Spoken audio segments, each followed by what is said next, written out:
एक बुजुर्ग महिला की मृत्यु हो गई। यमराज उसे लेने आए।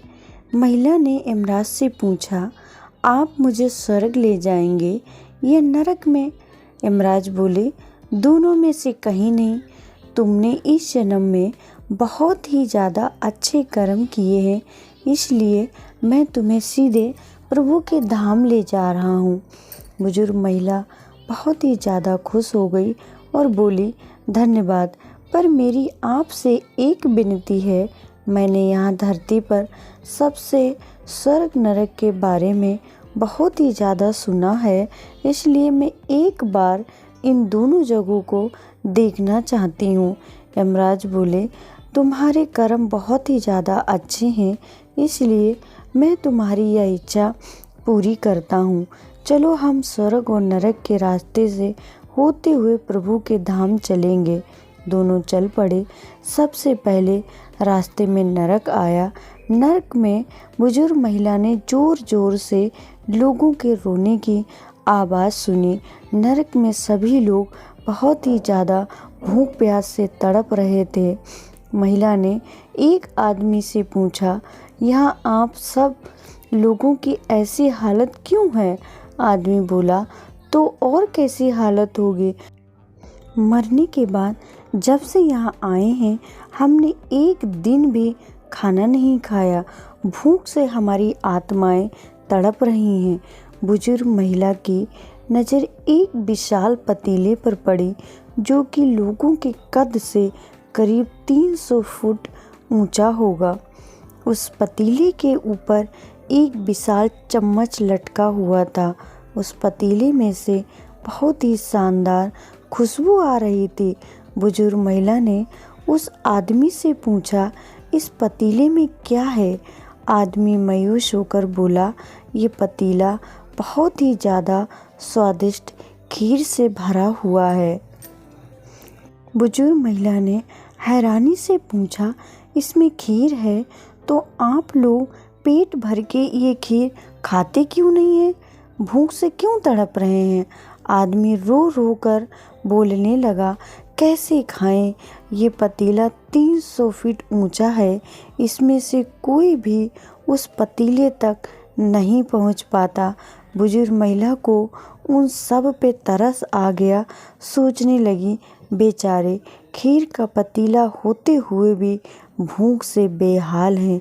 शायद ईश्वर ने इन्हें यही दंड दिया होगा। यमराज बुजुर्ग महिला से बोले, चलो हमें देर हो रही है, हम दोनों यहाँ से चलते हैं। दोनों चल पड़े। कुछ दूर चलने पर स्वर्ग आया। वहाँ पर बुजुर्ग महिला ने सबकी हंसने खिलखिलाने की आवाज़ सुनाई दी। वह सब उसने देखा कि वहाँ पर सभी लोग बहुत ही ज़्यादा खुश दिखाई दे रहे थे। सभी लोग हंस खेल रहे थे। सबको खुश देखकर बुजुर्ग महिला भी बहुत खुश हो गई।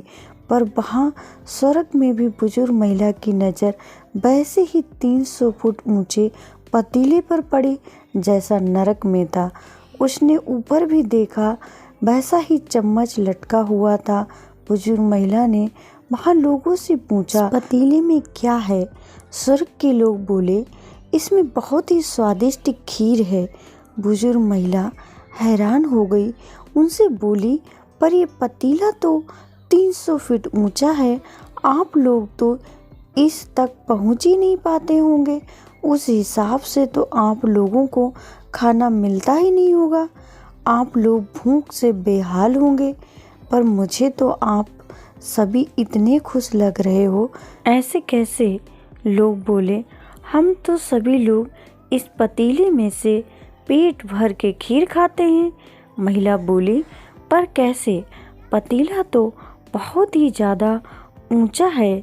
लोग बोले, तो क्या हो गया, पतीला ऊंचा है तो यहाँ पर कितने सारे पेड़ हैं।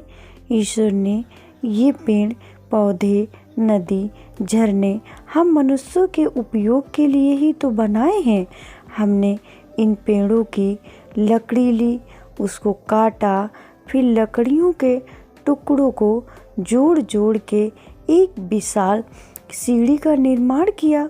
उस लकड़ी की सीढ़ी के सहारे हम पतीले तक पहुंच जाते हैं और सब मिलकर खीर का आनंद लेते हैं। बुजुर्ग महिला यमराज की तरफ देखने लगी। यमराज मुस्कुराए और बोले, ईश्वर ने स्वर्ग और नरक मनुष्यों के हाथों में ही सौंप रखा है। चाहे तो अपने लिए नरक बना ले, चाहे तो अपने लिए स्वर्ग।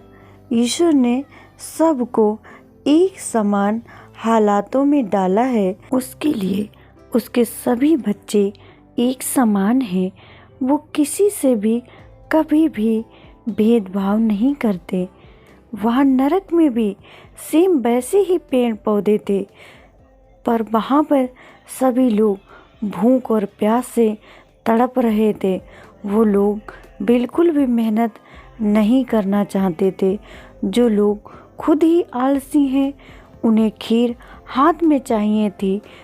वो कोई भी कर्म नहीं करना चाहते थे, कोई मेहनत नहीं करना चाहते थे, इसलिए वो सब लोग भूख से बेहाल थे।